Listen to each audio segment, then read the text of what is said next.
So hello guys, আমি একটা নতুন টেকনোলজি ভিডিও নিয়ে তোমাদের সামনে প্রস্তুত। আর আজকে আমি যে ভিডিওটা করব বা ভিডিওর মাধ্যমে যে জিনিসটা দেখাচ্ছি সেটা হচ্ছে তোমাদের বাড়িতে যে নষ্ট এলইডি বাল্ব থাকে, সেই এলইডি বাল্বটা খুব কম দামের ভিতরে কিভাবে রিপেয়ার করবা সেটা আমি তোমাদের দেখাবো। আর আমি এখানে কি লাইট ব্যবহার করব না করব সেটাও আমি তোমাদেরকে দেখাবো, এবং সেটার মার্কেট প্রাইস কী আছে সেটাও আমি তোমাদেরকে এই ভিডিওর ভিতরে জানিয়ে দেবো। তো দেরি না করে চলো কাজটা শুরু করা যাক।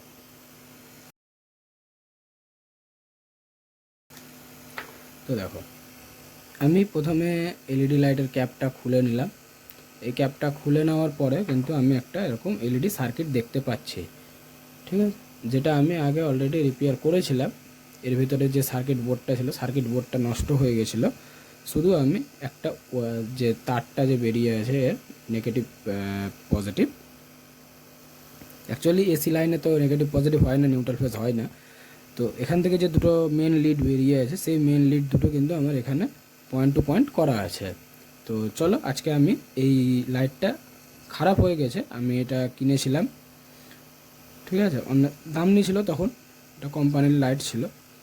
এখন আমি এটাকে খুলে নেব। প্রথমে আমি সোল্ডার আয়রন দিয়ে এটাকে খুলে নেব ভালো মতন।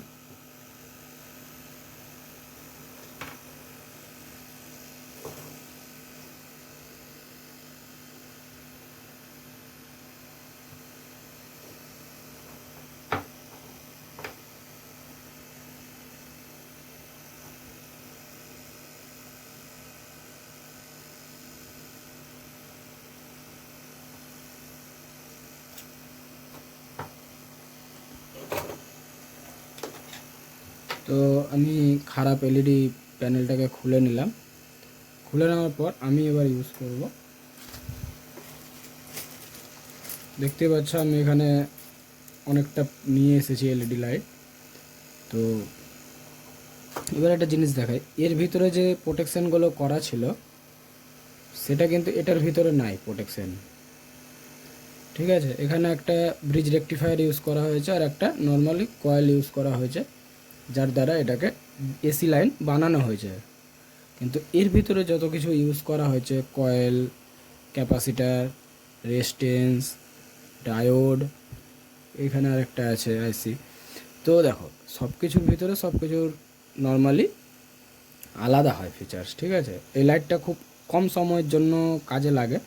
তো এই লাইটটা অনেকটা দীর্ঘস্থায়ী, অনেক দিনই টিকবে। এই লাইটটা যদি তোমরা নিতে পারো বা ইউজ করো তাহলে এটাতে অনেকটা লাভবান হবা। মানে এটা টেকসই বেশি, আর এটা টেকসই অতটা বেশি না, তবে চলে, ভালো চলে, এইটুকুটা বলবো। তো চলো আজকে আমি এটাকে ইনস্টল করব আর আমি তোমাদের দেখাচ্ছি, পুরো ভিডিওটা দেখতে থাকো। প্রথমে আমি এটাতে একটু সোল্ডার করে নিই।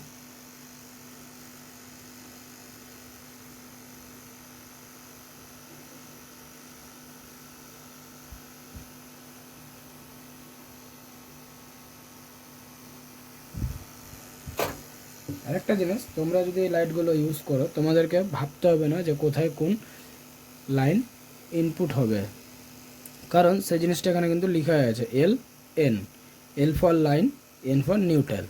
এই দুটো জিনিস তোমাদেরকে খেয়াল রাখতে হবে। আর থাকলো পরে যে তোমার এইখানটাতে যে নিউট্রাল ফেজ, তো এই নিউট্রাল ফেজটা যদি তোমরা দেখতে চাও, অ্যাকচুয়ালি এসি লাইনে হয় না নিউট্রাল ফেজ। এসি লাইন তুমি যেখানে যেটা ইচ্ছা সেটা তার দিতে পারবে, ডিসি লাইনে হয় নিউট্রাল ফেজ।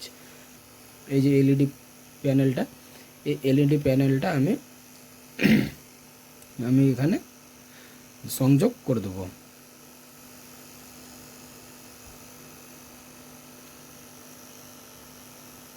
দেখো, আমি কিন্তু দেখে শুনে করছি না, আমি কিন্তু কোনো রকম দেখে শুনে করছি না, কারণ আমি তোমাদেরকে একটাই বললাম যে এই লাইনে, এসি লাইনে নিউট্রাল ফেজ কিন্তু হয় না, যার জন্য আমি ওরকমভাবেই করছি।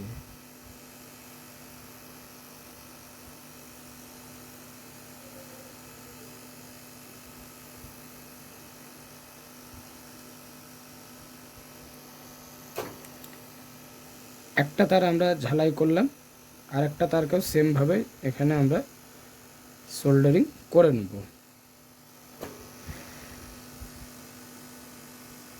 এটা আমাদের হয়ে গেছে। আর এটাকে আমরা একটু সুন্দরভাবে এখানে রাখবো,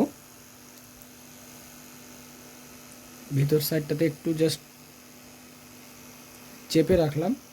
এবার আমরা এটার ক্যাপ লাগিয়ে দেবো। ক্যাপটা লাগানো হয়ে গেলে আমরা এটাকে চেকিং করব সিরিজ বোর্ডে। এটা হচ্ছে আমার সিরিজ বোর্ড। এখানে আমি সিরিজ বোর্ডে লাইন দিলাম, লাইন দিয়ে আমি এবার চেক করব। তো এই দুটো তার আমি এখানে জয়েন্ট করলে লাইটটা জ্বলে উঠবে। তো আমাদের লাইটটা ঠিক আছে। এভাবে যদি আমি ধরে থাকি লাইটটা কিন্তু জ্বলতেই থাকবে। লাইটটা এইভাবে যদি দেখো, আমি তোমাদের দেখাই, খেয়াল করো সিরিজ বোর্ডের লাইটে আমি কিন্তু ওখানে বাল্বটা লাগিয়ে রেখেছি, আমার কিন্তু লাইট ওখানে লাগানো আছে। লাইট গ্লো করছে, মানে আমাদের লাইটটা ঠিক আছে। তোমরা খুব সহজে এই লাইটগুলোকে বাড়িতে নিজের হাতে রিপেয়ার করে নিতে পারবা। আর থাকলে পরে লাইটের দাম, যেটা আমি তোমাদেরকে ভিডিওর ভিতরে বলিনি, এখন লাস্টে বলছি। এই লাইটগুলোর এক একটা স্টিপ মানে এক একটা প্লেটের দাম খুব বেশি হলে 12 থেকে 15 টাকা করে দাম। তোমরা এই 12 থেকে 15 টাকা করে দামের জিনিস তোমরা মার্কেট থেকে কিনে বাড়িতে যারা কাজ জানো তারা কিন্তু এই জিনিসগুলো রিপেয়ার করে নিতে পারবা। আর যদি না জানো তাহলে লাইনের ইলেকট্রিক নিয়ে কোনো রকম কাজ করতে যেও না, এতে বিপদ হতে পারে। তো যারা কাজ জানে তাদেরকে দিয়ে করিয়ে নিতে পারো, আর যারা কাজ জানো তারা নিজে থেকে কাজটা করতে পারো। তো চলো নেক্সট টাইম দেখা হবে অন্য কোনো ভিডিও নিয়ে, ততক্ষণ ভালো থেকো।